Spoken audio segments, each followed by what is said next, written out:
வலது கரத்தை உயர்த்தி ஒரு 3 அல்லேலூயா அல்லேலூயா அல்லேலூயா அல்லேலூயா. கர்த்தர் நல்லவர். ஆமென். Praise God. ஆண்டவரை நாம் மையப்படுவதாக கவனிச்சப்பா நிக்கிறது இல்ல. Right good. ஆமென். கர்த்தர் நல்லவர். நாம போறதா முடிக்கிறதா இப்போ. ஆமென்.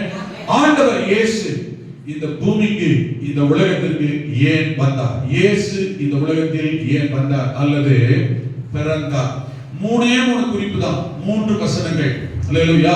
இந்த காலத்தில் தேவன் இந்த வார்த்தை வசனம் மூலம் நம்மோடு இடைப்படுவாராக. இயேசு ஏன் இந்த உலகத்தில் வந்தார் அல்லது பிறந்தார்? 1 தீமோத்தேயு 1:15 அப்போஸ்தலனாகிய பவுல் குறிப்பிடுகிறார். அவன் சொல்லுகிற வசனங்களை தயவு செய்து யார் எடுத்தாலும் சரி, அவங்க வாசிக்கிட்டு இவங்க வாசிக்கிட்டு தயவு செய்து வெயிட் பண்ண வேண்டாம். நம்முடைய சபை வேத வாசிக்கிறதிலையும் தியானிக்கிறதிலையும் கடைபிடிக்கிறதிலையும் மற்றவர்களுக்கு பெரோயப்பட்ட சபை போல முன்னுதாரணமாய் இருக்க வேண்டிய சபை. அல்லேலூயா. கர்த்தர் ஆசீர்வதிப்பாராக. ஆமென். வேதம் வாசிக்கிறதில் போட்டி நிறைந்த சபை நம்முடைய சபை. ஆமென் சொல்லுவாங்களா? புதிய கரப்படி போட்டி போட்ட சபை. ஆமென் ஆமென். அங்க அப்படியே சொல்லிட்டு இருக்கேன், எங்க ஜனங்களோட பைபிள் வசனத்தை என்ன சொல்றீங்க நீங்க நிக்க முடியாது என்ன? அல்லேலூயா. அதனால எடுத்தவங்க யோசிக்கணும். இப்ப ஸ்பீடா வாசிக்க உதவி செஞ்சீங்கன்னா சீக்கிரமா நம்ம வேகமா உதவி செய்யலாம். 1 தீமோத்தேயு 1:15 பாவிகளை ரட்சிக்க கிறிஸ்து இயேசு உலகத்தில் வந்தார் என்கிற அந்த வார்த்தை உண்மையும் எல்லா அங்கீகரிப்புக்கும் பாத்திரமானது. கரங்களை உயர்த்தி அல்லேலூயா. நம்பர் 1, ஏன் இயேசு வந்தார் அல்லது பிறந்தார்? காரணம் என்ன? நம்பர் 1, பாவிகளை ரட்சிக்க கிறிஸ்து இயேசு உலகத்தில் வந்தார். உலகத்தில் வந்தார். எப்படி வந்தார்? யோவான் சுவிசேஷத்துல வாசிக்கிறோம், ஆதியிலே வார்த்தை இருந்தது, அந்த வார்த்தை தேவனிடத்தில் இருந்தது, அந்த வார்த்தையே தேவனாக இருந்தது. ஆமென். 14 வசனத்தை வாசித்தால் 14 வசனத்தில் அப்போஸ்தலன் எழுதுகிறார், அந்த வார்த்தை மாம்சமாகி. அல்லேலூயா. அந்த வார்த்தை எப்படி மாறுதா? மாம்சமாகி எப்படி உலகத்தில் வெளிப்பட்டார்? மத்தேயு 1:21 படியும் ஏசாயா தீர்க்கதரிசன புத்தகம் 7 9 முன்னுரைத்த வார்த்தையின்படியே ஒரு கன்னிகை கர்ப்பவதியாகி மரியாள் என்கிற ஒரு கன்னிகையின் வயிற்றிலே பரிசுத்த ஆவியானவர் அவன் மாம்சத்தில் குழந்தையாய் உற்பத்தியாகி இரட்சகர் இயேசு என்கிற பெயரில் இந்த பூமியிலே மாம்சத்தில் மனிதனாய் குழந்தையாய் கன்னியின் வயிற்றிலிருந்து வெளிப்பட்டார். புரியுதுங்களா வசனம்? ஆமென். அல்லேலூயா. ஒன்னு தனித்தனியா சொன்ன ரொம்ப நேரம் புரியுதா? ஆக அந்த வார்த்தை மாம்சமாகி எப்படி வெளிப்படுகிறது? கிருபையினாலும் சத்தியத்தினாலும் நிறைந்தவராய். அல்லேலூயா. நமக்குள்ளே வந்தார். நமக்குள்ளே ஆண்டவராய், இரட்சகராய், குல தெய்வமாய், மீட்பராய், தகப்பனாய், தேவனாய் வந்தார். இப்பொழுது பரிசுத்த ஆவியானவராய் வாசம் பண்ணி கொண்டு இருக்கிறார். அல்லேலூயா. ஆமென். அவருடைய மகிமை எப்படிப்பட்டது என்றால், பரலோகத்தில் இருந்தாரே, இந்த வசனத்தின்படி யாரா இருக்கிறாரு? மாம்சத்தில் வெளிப்பட்ட கிறிஸ்துவா இருக்கிறார். அப்ப மாம்சத்தில் வெளிப்பட்ட கிறிஸ்து என்கிற இயேசு என்கிற பெயரையுடைய மனிதனாய் இருக்கிறவர் எப்படி இருந்தார் என்றால், ஆமென், அவருடைய மகிமையை கண்டோம். அது பிதாவுக்கு ஒரே பேரானுடைய மகிமை, பரலோகத்தின் மகிமை, பரலோக தேவனுடைய மகிமை. ஆமென். உலகத்தில் மாம்சத்தில் இயேசுவினுடைய மகிமை, பரலோகத்தின் மகிமை. பிதாவாய் வார்த்தையாய் இருந்தாரே, அந்த மகிமைக்கு ஏற்ற மகிமையாகவே இருந்தது. அந்த மகிமையில், அந்தஸ்தில், தரத்தில், குவாலிட்டியில் 1% குறைந்து போகாத அளவுக்கு மகிமையில் சிறந்ததாகவே இருந்தது. கரங்களை உயர்த்தி அல்லேலூயா. இப்போ பாவிகளை ரட்சிக்க இயேசு கிறிஸ்து இந்த உலகத்தில் வந்தார், பிறந்தார், நமக்குள்ளே பரிசுத்த ஆவியானவராய் வாசம் பண்ணி கொண்டிருக்கிறார். அல்லேலூயா. எல்லாம் கவனிங்க. அவருடைய மகிமை எப்படிப்பட்டது? பிதாவானவருடைய ஒரே பேரானுடைய மகிமைக்கு. பிலிப்பியர் புத்தகம் 2:5 முதல் 8 வசனங்களை வாசிக்கும் பொழுது, தன் மகிமையை, ஆமென், தேவன் பாவிகளை ரட்சிப்பதற்காக என்னவெல்லாம் செய்தார்? நம்பர் 1, எதற்காக இயேசு வந்தார் என்றால் பாவிகளை ரட்சிக்க வந்தார். பாவிகளை ரட்சிக்க தேவன் என்ன செய்தார்? பாவிகளை ரட்சிக்க, மனம் திரும்ப பண்ண, பரலோகத்துக்கு கொண்டு போக என்ன செய்தார்? நம்பர் 1 சொல்லப்பட்டிருக்கிறது பிலிப்பியர் 2:5 கிறிஸ்து இயேசுவில் இருந்த சிந்தையே உங்களிலும் இருக்க கடவது. அவர் தேவனுடைய ரூபமாய் இருந்தவர். அப்படி தேவனுடைய ரூபமாய் இருந்தும் தேவனுக்கு சமமாய் இருப்பதை ஒரு பெரிய சந்தர்ப்பம், நம்ம கொள்ளையடிச்சிட்டோம், நமக்கு ஒரு லெக்கட அடிச்சது ஜாக்பாட் நினைக்காம, கொள்ளையடின பொருளாக எண்ணாமல் தம்மை தாமே பெருமையாக்கினார். இன்னைக்கு ஒருத்தருக்கு ஒரு சின்ன உயர்வு, ஒரு மேன்மை, ஒரு ஆசீர்வாதம், ஒரு ப்ரமோஷன், ஒரு வசதி வாய்ப்பு வந்துட்டோம், ஒண்ணுமே இல்லாத மாதிரி நடந்துக்கிறான். அவன் கொஞ்சம் வந்துட்டோம், கையில பிடிக்குதா? ஆனா ஆண்டவர் பாருங்க, பூமியில மனுஷனா இருக்கிறாரு, மனுஷனா பிறந்திருக்கிறாரு. ஆனால் தேவனுக்கு சமமாய் இருப்பதை கொள்ளையாடின பொருளாக எண்ணாமல் தன்னை வெறுமையாக்கினார். அடிமையின் ரூபம் எடுத்தார். சுதந்திரமா சுயாதீனமா எதை செய்ய முடியாதவராய் கல்வாரி சிலுவையில் தன்னை அர்ப்பணித்தார்.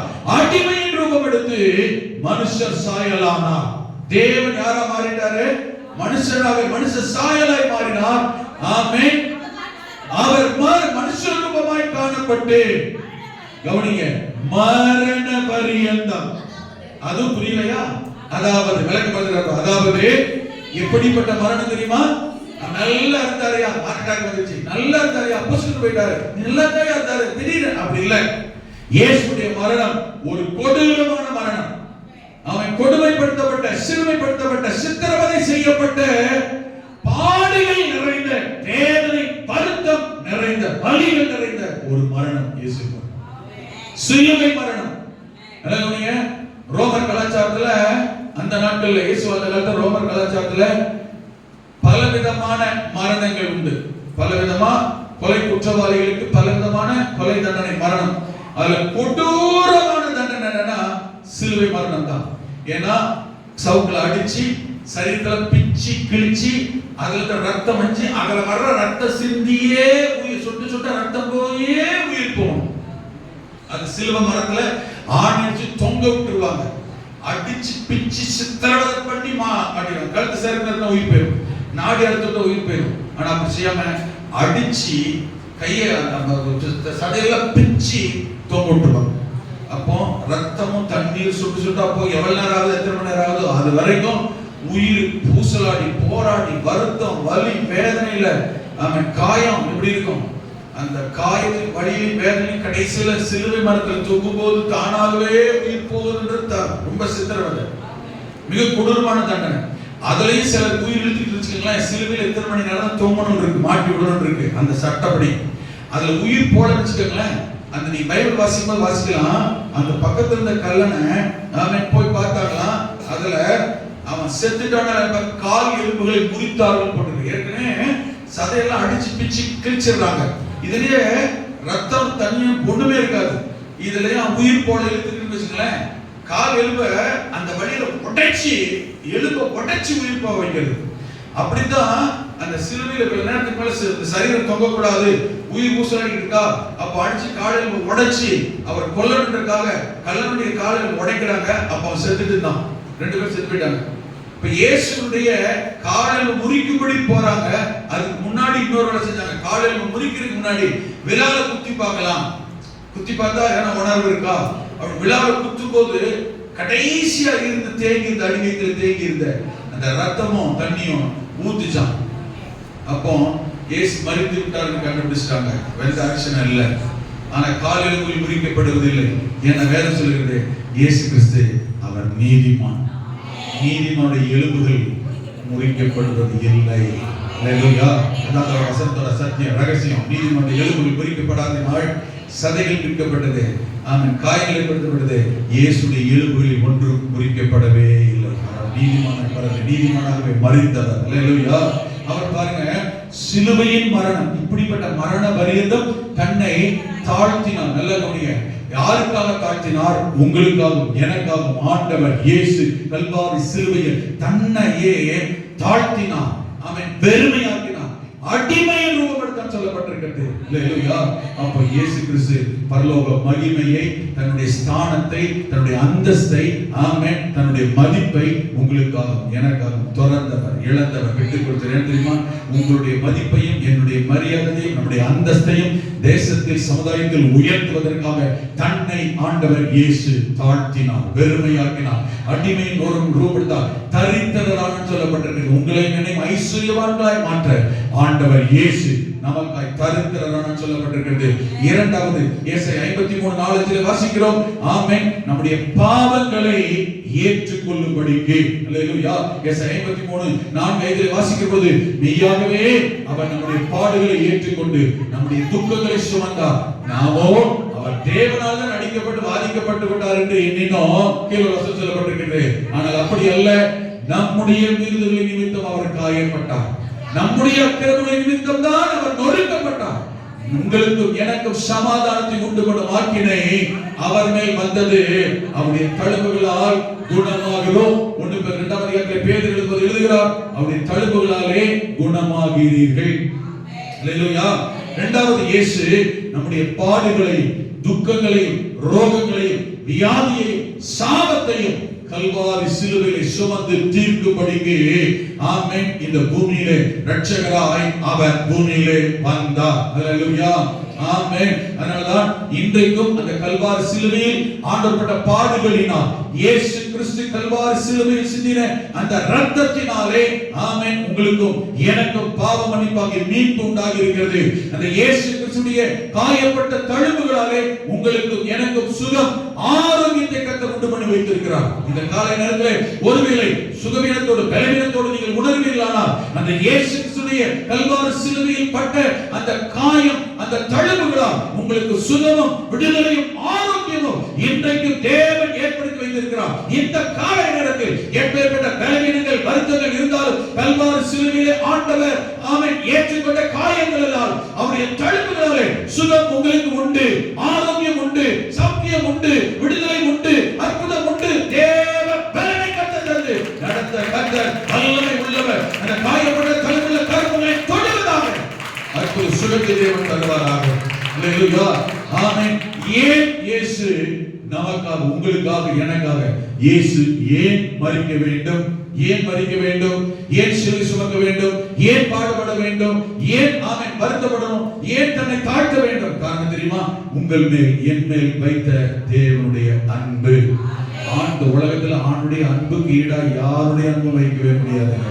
எல்லா மனிதர்களே, நாம் எல்லாருக்காக, அதாவது தகப்பன் மகனை நேசிக்கலாம், மனைவி கணவனை நேசிக்கலாம், கணவன் மனைவி நேசிக்கலாம், பெற்றோர் பிள்ளைகளை நேசிக்கலாம். ஆனால் ஒருத்தர் சார்ந்ததான் நம்முடைய அன்பு இருக்கிறது. ஆனால் தேவனோ, ஆமென், நாம் எல்லா கணவன் மனைவி பெற்றோர் பிள்ளைகள் தகப்பன் தாய் சகோதர சகோதரி எல்லா உறவுகளும் சேர்த்து தன்னையே அர்ப்பணித்தவர் ஆண்டவர் இயேசு. நம்ம எல்லார் மேல் வைத்த அன்பு மிக பெரியது. ரோமர் 8 அதிகாரம், ஆமென், 5 அதிகாரம் 8 வசனம் சொல்லும் பொழுது, ஆமென், நமக்காய் இயேசு கிறிஸ்து சிலுவையில் பாடுபட்டதினாலே தேவன் நம்மேல் வைத்த தமது அன்பை விளங்க பண்ணியிருக்கிறார். எந்த நிலைமையில் தெரியுமா? எந்த நிலைமையில அன்பா அவருடைய அன்பை வெளிப்படுத்துறார் தெரியுமா? நாம நல்லா இருக்கும் போதோ, நல்லவங்க சொல்லுவோம், நம்ம நன்மை செய்யும் போது அல்ல, நான் பாவிகளாய் இருக்கையில், நாம் விரோதிகளாய் இருக்கையில், ஆமென், நாம் ஏமாற்றுகிறவர்களாய் இருக்கையில், நாம் மறுதலிக்கிறவர்களாய் இருக்கையில், நாம் சபிக்கிறவர்களாய் இருக்கையில், அவரை விட்டு தூரம் போன போதும் இயேசு உங்களுக்காகவும் எனக்காகவும் கல்வாரி சிலுவையில தன் ஜீவனையே கொடுத்தார், தன் ரத்தத்தையே சிந்தினார். ஆமென். எந்த நிலைமையில சொல்லி பாருங்க, நாம் பாவிகளாய் இருக்கையில், நம்ம நல்லவங்க இல்ல, எல்லாரும் பாவம் செய்து தேவ மகிமை அற்றவர்களானார்கள், நன்மை செய்கிறவன் இல்லை, ஒருவனாகிலும் இல்லை. அப்படிப்பட்ட நிலைமையிலே உங்களையும் என்னையும் வாழ வைக்க நீங்களும் நானும் அவரால் சிருஷ்டிக்கப்பட்டு விட்டோம், அவருடைய பிள்ளைகளாய் இருக்கிறோம் என்கிறதினால் அவரோடு சேர்ந்து வாழ, அவரோடு நம்மை வைத்துக் கொள்ள, இந்த பாவத்திலிருந்து நம்மை கழுவி சுத்திகரித்து பரிசுத்தப்படுத்தினால் தான், பரிசுத்தம் அடைந்தால் தான் பரலோக ராஜ்யம், நித்திய ஜீவன், பரிசுத்த ஸ்தலத்திற்கு போக முடியும் என்பதற்காக தன்னையே, ஆமென், நம்மேல் வைத்த அன்புக்காய் ஒப்பு கொடுத்தவர். யோவான் 3:14 சொல்லப்பட்டிருக்கிறது, ஆமென், தேவன் தம்முடைய ஒரே பேரான குமாரனை விசுவாசிக்கிறவன் எவனோ, ரட்சிப்பு யாருக்கு தாங்க? ரட்சிப்பு யார்? எல்லாருக்கும் ரட்சிப்பு யார் பெற முடியும்? இயேசுவை விசுவாசிக்கிறதினால். ஆமென். கர்த்தராகிய இயேசு கிறிஸ்துவை உன் வாயினாலே அறிக்கையிட்டு நசரேயனாகிய இயேசுவை தேவன் மரித்தோரிலிருந்து அவரை உயிர்த்தெழச் செய்தார், எழுப்பினார் என்று நீ உன் இருதயத்தில் விசுவாசித்து பாவத்தை அறிக்கை செய்தால் பாவ மன்னிப்பு வேதம் வசனம் சொல்லுகிறது. இந்த 3:14 யோவான் சொல்லும் பொழுது தேவனுடைய ஒரே பேரான குமாரனை விசுவாசிக்கிறவன் எவனோ அவன் கெட்டு போகாமல் நித்திய ஜீவனை அடையும்படிக்கு அவரை தந்தருளி இவ்வளவாய் உலகத்தில் அன்பு கொண்டார். எவ்வளவாய் அன்பு கொண்டார்? தன்னையே தியாக பலியாய் தன் ஜீவனையே அர்ப்பணித்து உயிரையே கொடுத்து நான் உன்னை வாழ வைக்கிறேன் என்ற அவருடைய அன்பை நமக்கு தேவன் விளங்க பண்ணினார். அதனால யோவான் 1ஆம் அதிகாரம் 7ஆம் வசனத்தில் வாசிக்க சொல்லப்பட்டிருக்கிறது. 1ஆம் அதிகாரம் 7ஆம் வசனத்தில் வாசிக்கும் போது நசரேயனாகிய இயேசு கிறிஸ்துவின் இரத்தம் 1 யோவான் 1ஆம் அதிகாரம் 7ஆம் வசனம். அதனால நசரேயனாகிய இயேசு கிறிஸ்துவின் இரத்தம் சகல பாவங்களை நீக்கி நம்மை சுத்திகரிக்கும். அல்லேலூயா, ஆமென். நசரேயனாகிய இயேசு கிறிஸ்துவின் இரத்தம், அவருடைய இரத்தம் சகல பாவம், ரோகம், வியாதி, பலவீனம் எப்பேற்பட்டதாக இருந்தாலும் உங்களையும் என்னையும் வாழ வைக்கும். அல்லேலூயா, ஆமென், ஆமென். இந்த கால நேரத்திலும் ஒருவேளை நான் ஆண்டவருக்கு விரோதமாய் கர்த்தருக்கு பிடிக்காத ஆகாத காரியத்தை செய்துவிட்டேன் என்று நம்முடைய உள்ளம் மனதை அடித்துக் கொண்டாலும் அந்த இயேசு கிறிஸ்துவின் இரத்தம் இன்றைக்கும் ஜீவன் உள்ளதாய் இருக்கிறது, உண்மை உள்ளதாய், உயிர் உள்ளதாய், ரட்சிக்கக்கூடியதாய் இருக்கிறது. அவரிடத்திலே வந்து இயேசுவே என்னை அர்ப்பணிக்கிறேன், ஒப்புக் கொடுக்கிறேன், என்னை மன்னியும், ஏற்றுக்கொள்ளும், என்னை கழுவும், சுத்திகரியும் என்று யார் சொல்லுகிறோமோ, யார் அறிக்கையிடுகிறோமோ, யார் அர்ப்பணிக்கிறோமோ, நாம் யாரா எப்பேற்பட்ட நிலைமையில் ஆமென் பாவிகளாய் இருந்தாலும் இயேசுவின் இரத்தம் நம்மை சுத்திகரிக்கும், ரெனியூல் பண்ணும், ரெஃப்ரெஷ் பண்ணும். அல்லேலூயா, நம்மை பலப்படுத்தும், ஆசீர்வதிக்கும். ஆமென். இந்த ரட்சிப்பு எப்படிப்பட்டது தெரியுமா? விலையேறப்பட்டது, அதே சமயத்தில் இலவசமானது. எபேசியர் 2ஆம் அதிகாரத்தில் வாசிக்கும் பொழுது 8-9 வசனங்களை வாசித்தால் ஆமென், நாமே கிருபையினாலே விசுவாசத்தை கொண்டு ரட்சிக்கப்பட்டீர்கள், இது உங்களால் உண்டானது அல்ல, தேவனுடைய ஈவு கீழே சொல்லப்பட்டிருக்கிறது. இதை ஒருவரும் மேன்மை பாராட்டாதபடி இது கிரியைகளினால் உண்டானது அல்ல, தேவனுடைய பெற்ற ஈவு, கிருபை, இலவசம், ரட்சிப்பு. அல்லேலூயா, ரட்சிப்பு இலவசம். ஆனா ரட்சிப்பை பெற்றுக் கொண்டால் தான் பரலோகத்துக்கு போறதுனா டிக்கெட். அது இந்த டிக்கெட் மாத்திரம் அல்ல, பரிசுத்தம் என்கிற விசா தேவை. அந்த பரிசுத்தத்தோடு நாம் பெற்றுக்கொண்ட ரட்சிப்பை காத்துக் கொண்டால் தான் பரலோகம் உங்களுக்கு எனக்கு காத்திருக்கிறது. ஆக முதலாவது இயேசு ஏன் இந்த உலகத்தில் வந்தார் என்றால் பாவிகளை ரட்சிக்க. இரண்டாவது எதுக்கு வந்தார் தெரியுமா? அவன் லூக்கா சுவிசேஷம் 19ஆம் அதிகாரம் 10ஆம் வசனம். சகேயுடைய வீட்டிலே போய் ஆண்டவர் இந்த வார்த்தை சொல்கிறார். லூக்கா சுவிசேஷம் 19ஆம் அதிகாரம் ஆமென் 10ஆம் வசனம். இழந்து போனதை தேடவும் ரட்சிக்கவுமே மனுஷகுமாரன் வந்திருக்கிறார். இயேசு சொன்னார். எதை தேட வந்தாரு? எதுக்கு வந்தாரு? இழந்து போனதை தேட. எதை இழந்தோம்? அவர் ஒன்றை இழந்தார். தேவன் என்ன இழந்தார்? ஆதியிலே மனிதனை சிருஷ்டித்தவர், ஆதாம் ஏவாளை படைத்து தன் வீடாகி ஏதேன் தோட்டத்தில் வைத்திருந்தவர். ஆமென். ஏதேன் குடும்பத்தில் தேவனோடு கூட வாழ்ந்து கொண்டிருந்தவர்கள் சாத்தானுடைய தந்திரத்தினால், வஞ்சகத்தினால், ஏமாற்றத்தினால் அவன் ஆண்டவருக்கு கீழ்ப்படியாமல் இந்த சாத்தானுடைய வார்த்தைக்கு கீழ்ப்படிந்ததினால் ரட்சிப்பை இழந்தார்கள், பரிசுத்தத்தை இழந்தார்கள், மேன்மை இழந்தார்கள், அந்தஸ்தை இழந்தார்கள், தேவன் தகப்பன் மகன் உறவை இழந்தார்கள், இருப்பிடத்தை இழந்தார்கள். அல்லேலூயா, எல்லாத்தையும் இழந்து ஏதேன் தோட்டத்தை விட்டு, தகப்பனை விட்டு, ரட்சிப்பை விட்டு, பரிசுத்தத்தை விட்டு, பாதுகாப்பை விட்டு, அந்தஸ்தை விட்டு வெளியிலே விரட்டப்பட்டார்கள். சாத்தானுடைய தூண்டுதலினால் தேவனுடைய பிள்ளைகளை இழந்து போனார். உறவை ஆண்டவர் நாம இழந்து தவித்தார். அல்லேலூயா. உடனே ஆண்டவர் அந்த சாத்தானுக்கு அன்றைக்கு சொன்னார். ஆதியாகமம் 3:15 உனக்கும் ஸ்திரீக்கும் உன்னுக்கும் அவளுக்கும் பகையை உண்டு பண்ணி நான் ஸ்திரீயின் வித்தாக பூமியிலே மனுஷகுமாரனை பிறப்பேன், உன் தலையை நசுக்குவேன் என்று ஆண்டவர் சொன்னார். அல்லேலூயா. அதே போலதான் ஆண்டவர் இயேசு 2024 ஆண்டுகளுக்கு முன்பதாக, 2025 ஆண்டுகளுக்கு முன்பதாக உங்களுக்காக, எனக்காக இழந்து போன தன்னுடைய பிள்ளைகளை மீட்டெடுக்கும்படி ஆமென் மனிதனாய் இந்த பூமியிலே இரட்சகராய் இயேசுவை பிறந்தார். ஆமென். இதே போல ஒரு நாள் பாடுபட்டார். நம்முடைய இரட்சிப்புக்காய் கல்வாரி சிலுவையிலே அவர் இரத்தம் சிந்தினார், மரித்தார், அடக்கம் பண்ணப்பட்ட தேவனாய் 3ஆம் நாள் உயிரோடு எழுந்து இன்றைக்கு உயிர் தந்த இரட்சகராய் இருக்கிறார். அந்த இரட்சிப்பை ஏற்படுத்த சிலுவையில் நம்மை அர்ப்பணித்ததினால் இந்த நாளை நாம் கொண்டாடி கொண்டிருக்கிறோம். ஆமென். இழந்த பொருளை மீட்கும்படி, இழந்த பொருளை தேடி வந்தார். ஆண்டவர் சொன்னாரு, நான் காணாமல் போன ஆடுகளை தேடி வந்திருக்கிறேன். இஸ்ரவேல் வீட்டார் சரி, புறஜாதி ஜனங்கள் சரி, நம்மை தேடி ஆண்டவர் வந்திருக்கிறார். ஆண்டவரை வேணான்னு சொன்னேன், கர்த்தரை மறுதலித்தேன், கர்த்தர் தேவையில்லைன்னு சொன்னேன். நம்மையும் தேடி, என்னையும் தேடி, எங்கள் குடும்பத்தையும் தேடி ஆண்டவர் இயேசு வந்ததினால் தான், உங்களையும் என்னையும் தேடி ஆண்டவர் இயேசு வந்ததினால் தான் நீங்களும் நானும் இன்றைக்கு ஆண்டவர்களாய், ரட்சிப்புகளாய், ஒரு நம்பிக்கையிலே, சந்தோஷத்திலே, பரலோக ராஜ்யத்தில் தேவனோடு கூட இருப்போம் என்று வந்தோம். இந்த காலை நேரத்திலேயும் ஆமென், ஒருவேளை நாம் பெற்றுக்கொண்ட ரட்சிப்பை இழந்து போயிருந்தால், இழந்ததை நாமும் தேட கர்த்தர் கிருபை செய்வாராக. தேவன் தந்த ரட்சிப்பை இழந்திருக்கலாம், தேவன் தந்த தெய்வீக சமாதானத்தை இழந்திருக்கலாம், தேவன் தந்த பரலோக சந்தோஷத்தை இழந்திருக்கலாம். ஒருவேளை கர்த்தர் உங்களை வைத்திருந்த அழைத்த அழைப்பு, தேவன் தந்த அபிஷேகம், கர்த்தர் தந்த வல்லமை, வரம், அந்த அந்தஸ்தை இழந்து போயிருக்கலாம். வேதத்தில் ஒருவன் அப்படித்தான் அதை இழந்து போய்விட்டான். லூக்கா சுவிசேஷத்தில் வாசிக்கிறோம், 15ஆம் அதிகாரம் 11 முதல் 24 வசனம் முடிய நீங்கள் வீட்டில் போய் வாசித்து பாருங்கள். அந்த லூக்கா சுவிசேஷம் 15:24 வசனத்தில் சொல்லப்பட்டிருக்கிறது. ஆமென். ஆண்டவர் சொன்னார், 15 என் குமாரனாகிய இவன் மரித்தான். ஆவிக்குரிய ஒரு மரணம், ரட்சிப்பை இழந்த ஒரு சூழல், ஒரு கெட்ட குமாரன், இளைய குமாரனுக்கு சொல்லப்பட்டிருக்கிறது. தன் தகப்பன் வீடாகிய, ஏற்கனவே சொன்னலையா, ஆதாம் ஏவாள் இருந்த ஏதேன் தோட்டமாகிய தகப்பனுடைய வீடு, ரட்சிப்பின் வீடு.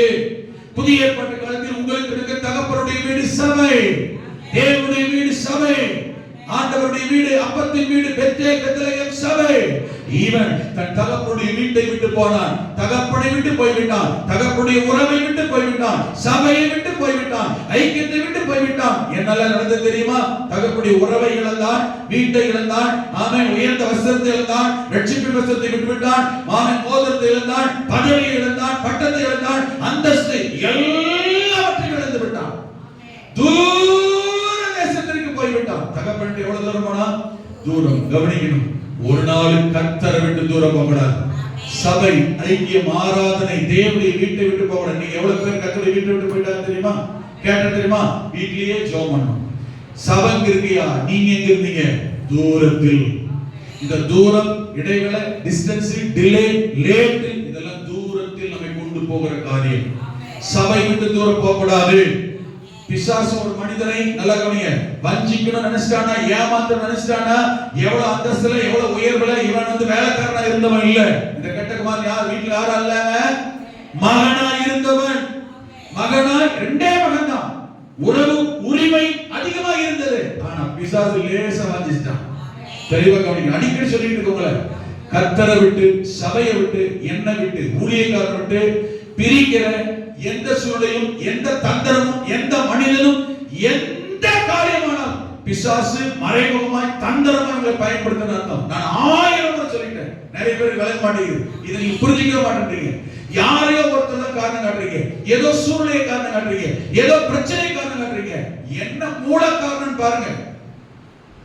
ஆமென். நமக்கு வர பிரச்சனை, நமக்கு வர பாதிப்பு, நமக்கு வர சோதனை, நமக்கு வர நெருக்கம் கர்த்தரை விட்டு பிரிக்குதா? ஒழுங்கா ஜெபம் பண்ண முடியுதா? பிரச்சனை, நெருக்கத்துல, போராட்டத்துல, ஹலோ, இங்க இருக்கீங்களா? உங்களுக்கு வர பிரச்சனை, போராட்டம், நெருக்கம், குடும்ப சண்டை, புருஷனோட பொண்டாட்டி சண்டையா இருக்கட்டும், ஜெபம் ஒழுங்கா பண்ண முடியுதா? ஆராதிக்க முடியுதா? வேதம் வாசிக்க முடியுதா? உபவாசிக்க முடியுதா? முடியலன்னா உங்களை பிசாசு புருஷனை வச்சோ, மனைவி வச்சோ, மகனை வச்சோ, மகளை வச்சோ, கர்த்தருடைய உறவை வச்சு பிரிச்சுட்டான்னு அர்த்தம். இந்த பேர் விளங்குது. இதெல்லாம் ஆவிக்குரிய கண்கள்ல நிதானமா கண்டுபிடிக்க, ஆமென், தெளிவடைய முயற்சி பண்ணணும். எனக்கு வர்ற எந்த பிரச்சனையும் என்னை ஆண்டவரை விட்டு பிரிக்க கூடாது. நான் சொல்றது புரியுது? எனக்கு வர்ற எந்த போராட்டமும், பலவீனமும், ஆஸ்பத்திரியில படுக்கையில இருந்தாலும் வேதவசனமும் ஜெபமும் நம்ம விட்டு எடுக்க கூடாது. நான் சில பரிசுத்தவான்கள் ஊழியக்காரலாம் பார்த்திருக்கிறேன். ஆமென். பஸ்டேப்னஸ் இருந்தார் இல்லையா, அவர் வியாதி பலவீனம் படுக்கையப்ப எந்திரிச்சு உட்கார்ந்து படுக்கல. டெய்லி ஒருத்தரை கூப்பிட்டு 1 மணி நேரம் பக்கத்துல உட்கார்ந்து ரெகுலரா வாசிக்கிற பைபிள் வசனத்தை வாசிக்கிறதுக்கு ஒருத்தர் சம்பளத்துக்கே போட்டுருந்தார். அவர் பைபிள் தெரியாதா? பைபிள் டீச்சர், 40-50 வருஷம் பைபிள் கரைச்சி குடிச்சார். அவ்வளவு பர்சன்ட் பைபிள் தேவையில்லை அவர்களாம், அவருக்கு ஆட்டோமேட்டிக்கா வரும். பைபிள் நமக்கு தான் 91 வசனம் தெரியுமேன்றதுக்காக வாசிக்காம இருக்கிறது இல்லை. 91 சங்கீதம் 90 சங்கீதம் எனக்கு தான் மனப்பாடமா தெரியும், 23 சங்கீதம் மனப்பாடமா தெரியும். வேத வசனம் தெரியுமேன்றதுக்காக தெரிஞ்சதே சொல்லி சொல்லி திருப்தி பண்றது இல்லை. பஸ் தாசி இடையில சுகமா சிக்கேட்டர் பார்த்தீங்களா? தாஸ் எடுத்து கேட்டார்ல, இப்பதான் இருக்கிறார், இடையில படுத்து கேட்டேன், மரண தருவாயில் போயிட்டு 3 மாசம் அவரால் நிற்க முடியாது, நடக்க முடியாது. வீட்டுக்கு வந்துட்டாங்க. நான் போய் பார்த்தேன். அங்க கார்த்திஸ்க்கு வந்திருக்கிற அலிநகரத்துல அவர் காலையில் ஒரு பாஸ் கூப்பிட்டு, கார்த்தி பக்கத்துல பயில் வாசிப்பார். நான் சொல்றது புரியுது? படுத்த படுக்கைதான். இவங்களெல்லாம் பார்க்கற நம்ம பரிசுத்தவான்கள். நம்முடைய வாழ்க்கையில என்னுடைய வியாதியோ, என்னுடைய பலவீனமோ, என்னுடைய ஜெபத்தையும் வேத வசன வார்த்தை சத்தத்தை கேட்கறதையும் ஒரு நாள் தடை பண்ணவே கூடாது. உங்க வாழ்க்கையில உங்க பிரச்சனை, காலையில் புருஷ முன்னாடி பிரச்சனை, ஜெபம் பண்ணீங்களா? வீட்டுல தண்ணி பிரச்சனை, ஜெபம் பண்ணீங்களா? வீட்டுல கடன் பிரச்சனை, ஜெபம் பண்ணீங்களா? வீட்டுல வியாதி பலவீனம், ஜெபம் பண்ணீங்களா? உபவாசம், உங்க ரெகுலர் உபவாசம் இருக்கா? கர்த்தரை என்னை விட்டு பிரிக்கிற எந்த காரியத்துக்கும் யாரையும் காரணம் காட்டக்கூடாது. இன்னொரு கேள்வி கேட்கிறேன். எனக்கு என் படாட்டிக்கு பிரச்சனை, எனக்கு என் புருஷனுக்கு பிரச்சனை, எனக்கு என் பிள்ளைக்கு பிரச்சனை, சாப்பிடாம இருக்கிறோமா? தூங்காம இருக்கிறோமா? கபூஸ் போகாம இருக்கிறோமா? பல்லு விளக்காம இருக்கிறோமா? ஹலோ, ட்ரெஸ் போடாம இருக்கிறோமா? நான் சட்டையை போட மாட்டேன், எனக்கு என் படாட்டிக்கு பிரச்சனை இருக்கிறோமா? சோறு சாப்பிடாம இருக்கிறோமா? வீச்சுக்கிட்டு கொஞ்ச நாளைக்கு இருப்போம், ஒரு நேரம் அவங்ககிட்ட சாப்பிட மாட்டேன், இவங்கிட்ட சாப்பிட மாட்டேன், வெளியில கடையில் கொட்டிக்கிறதில்ல. போய் பார்த்தா டீ கடை உட்காந்து 4 போண்டா 3 பஜ்ஜி, ஏன்டா வீட்டுல சாப்பிட்டேன், சாப்பிடாம இருக்கிறோம், நீ சாப்பாட்டுல காட்டுறேன், நான் என்ன எங்கேயுமே செய்யக்கூடாது இருக்கிறோமா? நான் சொல்றது புரியுது? ஜெபம் பண்ண முடியுதாங்க? வேத வாசிக்க முடியுதாங்க? பிசாசு எவ்வளவு மாறி, பிசாசு இதெல்லாம் கிரி செய்ய மாட்டான். ட்ரெஸ் போட இருக்கும், சோறு சாப்பிடாம இருக்கும், தூங்க இருக்கும், கதுசு போக இருக்கும், கால் கலவரத்துக்கு என்ன செய்ய மாட்டான். பிசாசு கிரி செய்ய மாட்டான். புரியுதா? ஏழு கிரி செய்யறது தெரியுமா? ஆவிக்குரியதுல. ஏன்னா நீ நான் யார் தெரியுமா? ஆவிக்குரியவர்கள். இதெல்லாம் விளங்குறேன். ஆவிக்குரியவனா இருந்தா தான் அந்த பிரச்சனை வரும். ஜெபம் பண்ணாத, வேத வாசிக்காத, கர்த்தரை தேடாத, சபையை தேடாத யாருக்கும் இது பெரிய பிரச்சனையாவே தெரியாது. பாருங்க, சபைக்கு வர நிறைய பேர் பாருங்க, இன்னைக்கு மனசு அடிச்சுக்கிட்டீங்க, 5 மணிக்கு ஆராதனை, மனசு அடிச்சுக்கிட்டு ஆராதனைகளுக்கு எல்லாம் அதெல்லாம் ஒண்ணுமே அடிக்காது. அவங்களுக்கு ஏத்தின பெருசா தெரியும், அவங்க பிரச்சனை, அவங்க பலவீனம். மாமனார் வந்துட்டான், சம்மந்தக்காரன் வந்துட்டான், இப்போ லீவ் பத்தீங்களா, தொடர்ந்து வெளியே செஞ்சாயிரு, ஒரு 4 நாள் லீவ் கொடுப்பாங்க, லீவ் கொண்டாட வந்திருப்பாங்க. அப்ப அவங்களுக்கு எது முக்கியமா மனசு அடிச்சுக்கிட்டு நினைக்கிறீங்களா? ஏன் சபை, ஏன் குடும்பம் எது? ஏன் சபை, ஏன் குடும்பம், ஏன் ஐயோ சபைக்கு போய் அடிச்சுக்கிட்டா உறவு அந்திருச்சுன்னு அர்த்தம். ஆமென், அல்லேலூயா. தேவனுக்கு நமக்கு டிஸ்டன்ஸ் ஏற்படுறது எதுல தெரியுமா? கர்த்தருக்கு எனக்கு இருக்கிற காரியத்துல எந்த சூழலையும், எந்த பிரச்சனையும், எந்த நெருக்கத்திலையும், எந்த காரியத்திலையும் ஏதோ முன்னிட்டோம் என்ன செய்யக்கூடாது. சப்போஸ் எனக்கு பிரச்சனை, இப்ப பலவீனம், போராட்டத்துல நான் வேத வாசிக்க, ஜெபம் பண்ண, கர்த்தரை உபவாசிக்க விட்டுறேன், பலவீனம் ஆயிடுறேன். ஆண்டவர் பிரச்சனை மாத்திட்டாரு. உங்களுக்கு புரியுமா? கிணத்துல விழுந்துட்டோம், வெளியில ஏறி வரணும், கரை ஏறிட்டீங்க, மேலே ஏறி வரணுமா இல்லையா? படி ஏறி பலன் வேண்டுமா இல்லையா? அந்த பலன் எதுல தெரியுமா? உபவாசம், ஜெபம், வேதம். எதை விட்டாலும் அதை விடக்கூடாது. ஆமென் சொல்லி பார்க்கலாம். ஆமென். எதை நிறுத்தாலும் ஜெபத்தை நிறுத்தக்கூடாது. ஆமென். அனுதின ஜெபத்தை, கர்த்தரோட உறவையும் என்ன செய்யக்கூடாது? ஒரு ஆவிக்குரியவன் விட்டவே கூடாது. இரண்டாவது சபை. நிறைய பேருக்கு எடுத்தோடனே கோபம் எது மேல காட்ட தெரியுமா? குடும்பத்துல பிரச்சனை, வீட்டு விட்டா ஓடிடுறேன், தெரு விட்டா ஓடிடுறோம், ஊர் விட்டா ஓடிடுறோம். இதுல பிசாசு பயன்படுத்துகிற பயங்கரமான தந்திரம். புருஷனுக்கு முன்னாடி சண்டை, வீட்டு விட்டா போயிடணும். அவர் அந்த ரூம்ல தான், இந்த ரூம்ல தான் இருக்கிற, ஒரே வீட்டுல தான் குடி இருக்கிற, அவர் மேல தான் கீழே இருக்கிற. இவர் பாத்ரூம் போவாரு, இந்த அம்மா இப்ப அங்கே ஆளுக்கு போவாங்க. வீட்டுல ஓடிடும், ஊரியா காலி பண்ணிருங்க.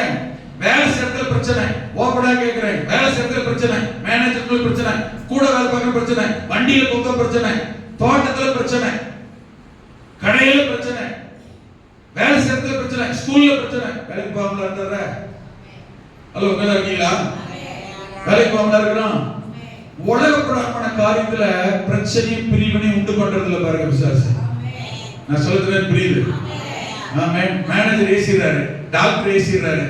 என்ன சிஸ்டர், ஜஸ்ட் சிஸ்டர், டாக்டர் டெய்லியா பாராட்டிட்டாரு, டாக்டர் ஏசிறாரு, சம்பளம் கட்டா போட்டுறாங்க, வேலைக்கு போகாமல இருக்கிறோம். என்ன சுரேஷ், வண்டி விட்டவன் கிளிக்கிறான்.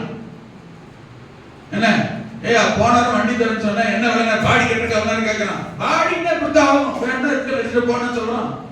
அண்ணா இல்லைண்ணே பரவாயில்ல, இல்ல அவன் ஏசிட்டான், இல்லது இப்ப வண்டி கட்ட பாடி கட்ட லேட் ஆயிடுச்சு, அவன் பாடி பில்டர்.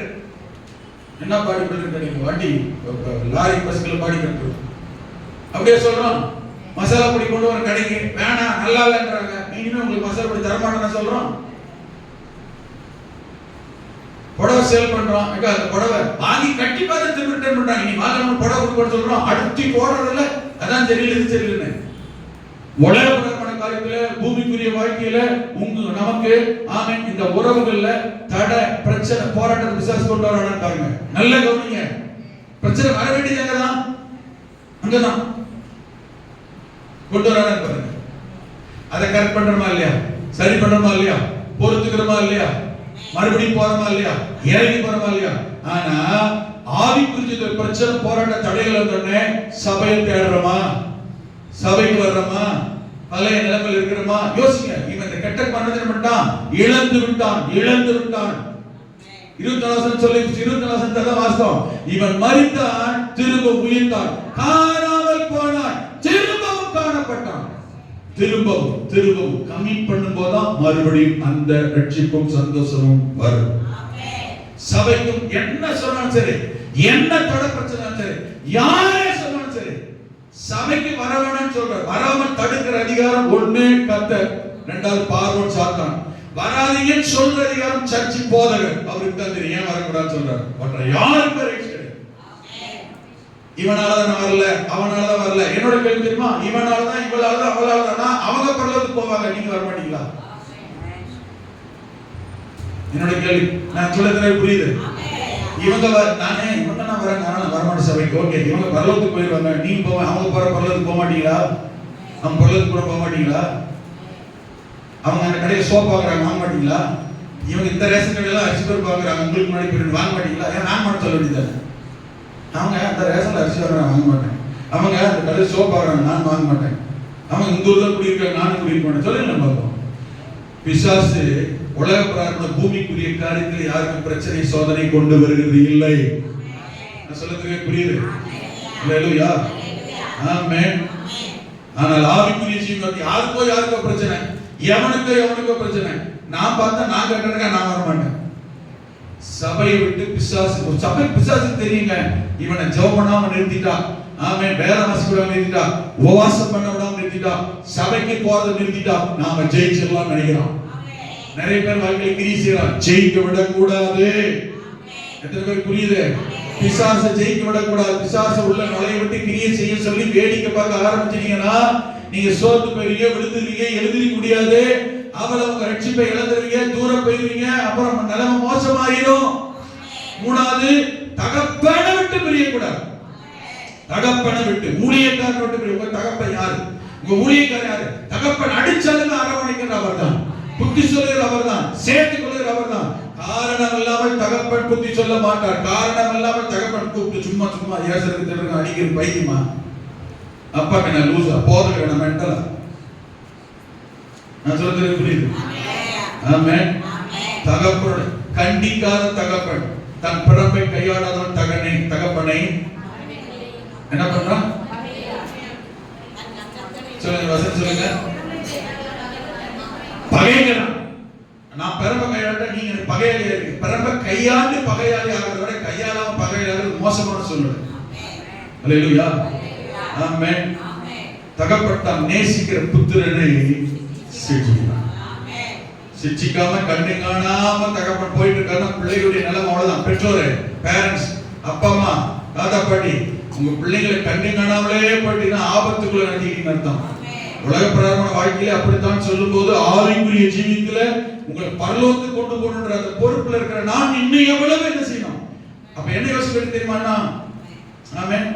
நீ கஷ்டப்பட்டா பரவாயில்லம்மா, சொல்றது என் கடமை. அம்மா சொல்றேன் வருத்தப்பட்டா பரவாயில்ல. எத்தனை அம்மாமா சொல்லியிருக்கோம்? மகளையோ மகளையோ பார்த்து எத்தனை அம்மாமா சொல்லியிருக்கிறீங்க? நீ கஷ்டப்பட்டாலும் பரவாயில்ல, உனக்கு கஷ்டமா தான் பரவாயில்ல, உனக்கு பிடிக்கலாம் பரவாயில்ல, நான் அம்மா, நான் சொல்லித்தான், நான் அம்மாவா சொல்றேன், நான் அப்பாவை சொல்றேன். நீ கஷ்டப்பட்டாலும் பரவாயில்ல, நீ செஞ்சுதான், கஷ்டப்பட்டாலும் பரவாயில்ல, சாப்பிட்டான். நான் அம்மாவா சொல்றேன், அப்பா சொல்றேமா இல்லையா? சொல்லியிருக்கிறேமா இல்லையா? கஷ்டப்படணும்னு நான் சொன்னோம் இல்ல, அவங்க அப்படி நினைக்கிறாங்க. ஆனா அதுக்கு நன்மன்றக்காக நம்ம சொல்றோம். உலக பிரகாரம் பூமிக்குரிய காரியத்துக்கு எப்படின்னா ஆவிக்குரிய உங்களை பரலோகத்துக்கு கொண்டு போகணுன்ற பொறுப்பையும் பாரத்தையும் கத்தர் கொடுத்திருக்கிறாரு. அதையும் தாண்டி என்னை எச்சரிச்சிருக்கிறாரு. அப்படின்னு சொன்னா வான் பண்றாருன்னா அப்ப நான் இன்னும் கொஞ்சம் கூடுதல் என்ன செய்யணும்? ஐயோ சொல்லிட்டா வருத்தப்படுறவங்க நினைச்சு விட்டுட்டு வச்சுக்கோங்களேன். நீங்க பாதிக்கப்படும் போது கொஞ்சம் நீங்க பாதிக்கப்படும் போது ஆமென் அதுக்கான தண்டனையை உங்ககிட்ட கேட்க மாட்டாரு. நான் சொல்ல புரியுதா? ஒரு காரியம் உங்களுக்கு ஒரு கவனக்குறைவு ஒரு பலவீனம் நான் கண்டுக்கல சொல்லலன்னு வச்சுக்கோங்களேன், ஆன் பண்ணல எச்சரிக்கல சுட்டி காட்டல வச்சுக்கோங்களேன், அப்ப நீங்க போய் பாதிப்படுறீங்கல்ல, அந்த பாதிப்புக்கான விலை யாருக்கு கேட்பாரு தெரியுமா? பைபிள் வசனம் இருக்கு, எசேக்கியேல் 3:2 வாசி பாருங்க, ஏன்டா தான் கேட்பாரு. அப்ப நான் வருத்த பிறகு அப்ப நான் அடி வாங்கிட்டு ஆண்டவரே ஐயா ஆண்டவரே மன்னிச்சுக்கங்க இருக்கு, உங்களுக்கும் பாதிப்பு வராமலும் எனக்கும் பாதிப்பு வராமலும் நான் உங்களை நடத்தணுமா இல்லையா? அதுதான் உண்மையான தகப்பன், அதுதான் உண்மையான ஊழியக்காரன். ஆமென். நீங்க வருத்தப்படுறீங்களே வேதனைப்படுறீங்களே வலிக்குமேன்னு விட்டுட்டோம்னு வச்சுக்கோங்களேன், பாதிப்புன்னு வரும்போது கஷ்டப்படும் போது அந்த கஷ்டம் உங்களை விட எனக்கு தான் பலம் பண்ணுங்க, தண்டனை எனக்கு தான். புரியுதுங்களா? பாதிப்படுது. அதனால தான் சொல்றது. அப்ப சொல்லிட்டா எச்சரிச்சுட்டா நீதிமான் வாசிங்க 3ஆம் அதிகாரம் அந்த வசனத்தை வாசிங்களேன். அப்படியே 3ஆம் அதிகாரம் அப்படியே வெரியும் அப்படியே நீதிமான் தன் நீதியை விட்டு திரும்பி நீதிகேடு செய்யும் போது, நீதிமான்னா யாரு? விசுவாசிகள். சரியா? தேவனுடைய பிள்ளை ரட்சிப்பு நீதிகேடு செய்யும் போது நான் அவன் முன் இடரலை வைக்கும் போதும் அவன் சாவான், நீ அவனை எச்சரிக்காதபடியினாலே அவன் தன் பாவத்திலே சாவான். அவன் செய்த நீதிகள் நினைக்கப்படுவதில்லை, அவனுடைய இரத்தப்படியோ யாரு கையில? அவன் சென்றதுக்கு காரணம் யாருன்றாரு? ஊழியக்காரர் சொல்றாரு, நீதாண்டான்றாரு. ஏன் தப்பு செஞ்சது அவன், இரத்தப்படி யாருக்கு? தண்டனை யாருக்கு? எனக்கு. ஏன் நீ என்ன செய்யல? அவன் நீதிகேடு செய்யும் போது, தவறு செய்யும் போது, அவிசுவாசம் போது, பலவீனப்படும் போது நீ அவனை எச்சரிக்கலை. நீதிமான் பாவம் செய்யாதபடிக்கு நீ நீதிமானை எச்சரித்த பின்பு அவன் பாவம் செய்யல. வசனம் புரியுதா? கவனக்குறை தப்பு செஞ்சிட்டீங்க, இப்ப நான் எச்சரிக்கிறேன், இப்ப நீங்க மனம் திருப்பிட்டீங்க, ஓகேன்னு. இப்ப பாவம் செய்யல, ரைட். அப்ப என்ன நடக்கு? அவன் பாவம் செய்யட்டால் அவன் பிழைப்பான், அவன் எச்சரிக்கப்பட்டான். நீயும் யாரோட ஆத்மாவை? தப்பு செஞ்சது மனம் திரும்பினது யாரு? இப்ப யார் ஆத்மா யார் தப்பிக்கிறது? நீ ஆத்மாவை. இது ஆழமா வீட்டுல யோசிப்பாங்க, எவ்வளவு பயங்கரமான காரியம் தெரியுமா? ஒரு விசுவாசி தப்பு செஞ்சுட்டு நான் அவரை எச்சரிக்கல வாட்டு, நீங்க ஆராதனைக்க ஒழுங்கா வரல, ஒரு சிஸ்டர் பார்த்து சொல்றேன், சிஸ்டர் ஒழுங்கா ஆராதனைக்கு வாங்க, இப்ப நான் சொல்லாம இருந்தா தப்பு.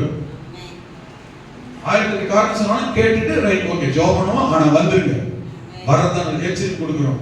இப்ப எச்சரிக்கிறதுனால அவன் மனதில் கரெக்ட் ஆயிட்டாங்கன்னா அவங்களையும் தப்பு வச்சுட்டேன், நான் ஏன் ஆத்மா தப்பிச்சுக்கிட்டேன்.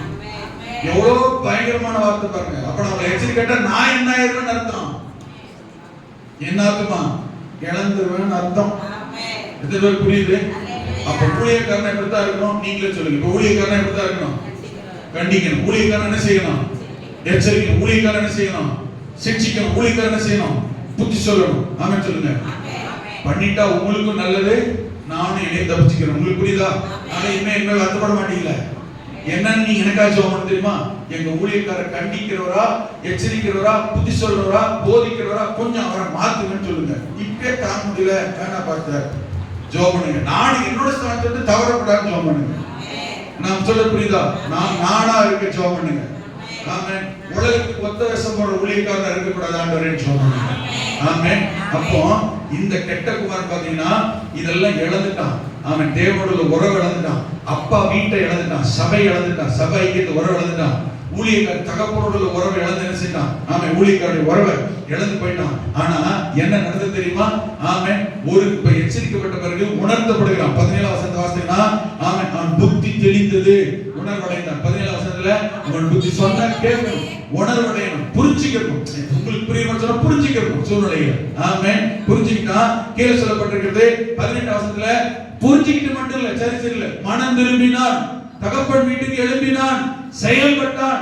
ஆமா பாஸ்டர் நீங்க சொன்னீங்க, எனக்கு புரிஞ்சிச்சு சும்மா அங்கே இருக்கிறது இல்ல, திரும்ப என்ன செஞ்சிடணும்?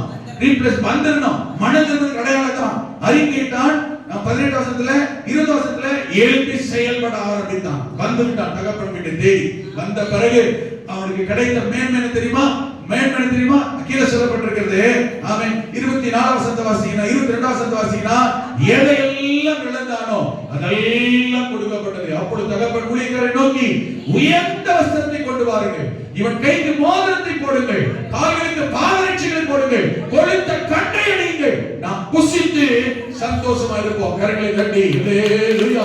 இழந்து போனதை தேடி ஆண்டவர் வந்தார். இந்த காலை நேரத்தில் நீங்களும் ஆமென் இந்த வார்த்தைகளை கேட்கிற ஒவ்வொருவரும் ஆமென் எதையாகிலும் ஆவிக்குரிய அனுபவத்தில் உள்ள ரட்சிப்பு, சமாதானம், சந்தோஷம், ஆமென் பரிசுத்தம், அபிஷேகத்தை இழந்திருந்தால் நாம் மனம் திரும்ப தேவனிடத்தில் வர அர்ப்பணித்து விட தேவனோடு, சபையோடு, ஊழியக்காரனோடு உறவில் நிலைத்திருக்க ஆண்டவர் கிருபை செய்வாராக. ஹல்லேலூயா. உங்களுக்கு முத்திரை மோதிரம் காத்திருக்கிறது. ஹல்லேலூயா. ஆதாம் ஏவாள் ரட்சிப்பை, வீட்டை எல்லாம் இழந்தார்கள். தேவனோ தேடி வந்தார். ஆமென் ஆடையை, ஆமென் ஆண்ட தோல் உடையை உடுத்தினார். ஆமென் ஆண்டவர்களுக்கு பசுதொழிப்பட்டு அவருக்கு ஒரு மகிமை கர்த்தர் கொடுத்தார். தேவனுடைய பாதுகாப்பை கர்த்தர் கொடுத்தார். இன்றைக்கு அவருடைய சந்ததிகளாகி நீங்களும் நானும் அவரோடு ஜீவிக்க வேண்டும் என்பதற்காக கல்வாரி சிலுவையிலே ரத்தம் சிந்தி மரித்து ஹல்லேலூயா மூன்றாம் நாள் உயிரோடு இருந்த அந்த மகிமையிலே உங்களை பாதுகாக்கிற தேவனாய் நம்மோடு கூட இருக்கிறார். மூன்றாவது கடைசியா சொல்லி முடிக்கிறேன். எதற்காக இயேசு பூமியிலே வந்தார்? பிசாசின் கிரியைகளை அழிக்கவே மனுஷகுமார் பூமியிலே வெளிப்பட்டார். முதல்ல பாவிகளை ரட்சிக்க வந்தார். இரண்டாவது இழந்து போனதை தேட மீட்க வந்தார். மூன்றாவது பிசாசின் கிரியைகளை அழிக்க ஆண்டவர் வந்தார். கொலோசியர் 3 காரியங்கள் நமக்கு நடக்கிறது. ஒன்று, பிசாசின் கிரியைகளை இயேசு ஜெயித்தார். எழுதிக்கங்க. 1, பிசாசின் கிரியை அழிக்க வந்தவர் அவர் ஜெயித்தார். கொலோசியர் 2 அதிகாரம் 13 முதல் 15 வசனம்.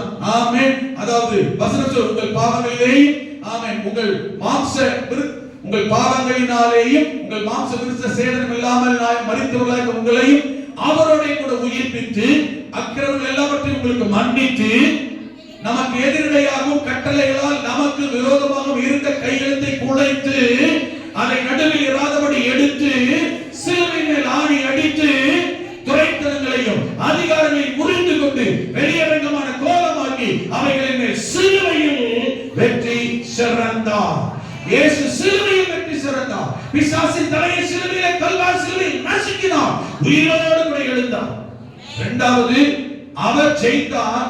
இரண்டாவது அவன் அப்போஸ்தலர் 10:38 வாசிக்கிற போது நசரேயனாகிய இயேசுவை தேவன் பரிசுத்த ஆவியினாலும் வல்லமையினாலும் அபிஷேகம் பண்ணினார். தேவன் அவருடனே கூட இருந்தபடியால் அவர் நன்மை செய்கிறவராயும் பிசாசின் வல்லமையில் அகப்பட்ட யாவரையும் குணமாக்குகிறவராய் சுற்றினார். ஒன்று, அவர் பிசாசை அவர் ஜெயித்தார். இரண்டாவது, பிசாசின் பிடியில் அகப்பட்டிருக்கிற ஜனங்களை இயேசு விடுதலையாக்குகிறார், குணமாக்கினார். நம்மையும் குணமாக்கி இருக்கிறார், விடுதலையாக்கி இருக்கிறார்.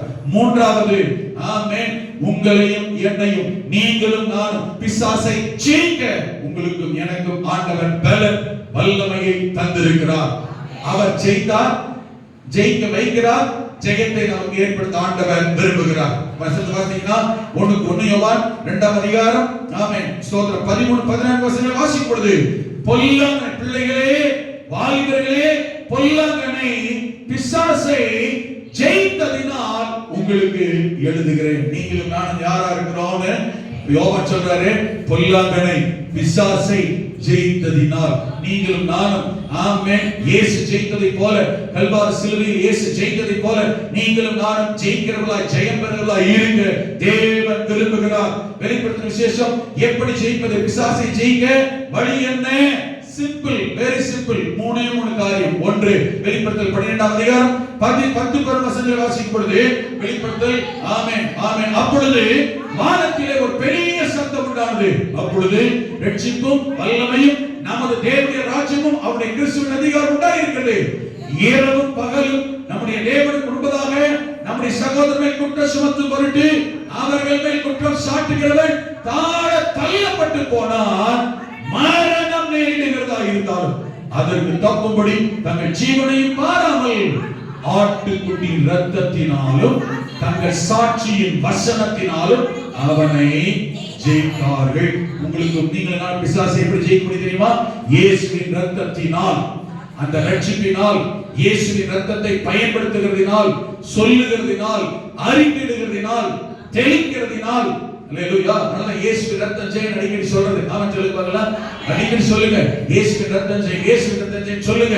இயேசுவின் இரத்தத்தை ஆமென் அடிக்கடி அறிக்கையிடுங்கள், விசுவாசிங்கள், நம்புங்கள். இரத்தத்தால் சுத்திகரிக்கப்பட, பரிசுத்தமாக்கப்பட ஒப்புக்கொடுங்கள். இரண்டாவது, தங்கள் சாட்சியின் வசனம், வசனத்தினால், வார்த்தையினால், தேவ வேத வசனத்தினால், வேத சத்தியத்தினால், ஆமென், வேத வார்த்தையினால். அப்ப வேதம் வசனம் சத்தியத்தை அதிகமா வாசிக்கணும், கேட்கணும், தியானிக்கணும். அப்ப பிசாசை ஜெயிக்க முடியும். கடைசியாக மூன்றாவது எபேசியர் 6:10-11 வசனங்களே, கடைசியாக சகோதரரே, கர்த்தரில் உடைய சத்துவத்தின் வல்லமையில் பலப்படுங்கள். ஏனெனில் மாம்சத்தோடு ரத்தத்தோடும் அல்ல, நீங்க பிசாசின் தந்திரங்களோடு எதிர்த்து நிற்க திராணி உள்ளவர்களாகும்படி, பிசாசின் தந்திரங்களை எதிர்த்து நிற்க ஜெயிக்க திராணி உள்ளவர்களாகும்படி சர்வாயுத தேவனுடைய சர்வாயுத வர்க்கத்தை எடுத்துக் கொள்ளுங்கள். அதில் கடைசியா சொல்லப்படுகிற ஒன்று 18 வசனத்திலே, எந்த சூழ்நிலையும் ஆவியிலே ஜெபம் பண்ணுங்கள், ஆவியானவரோடு ஜெபம் பண்ணுங்கள்.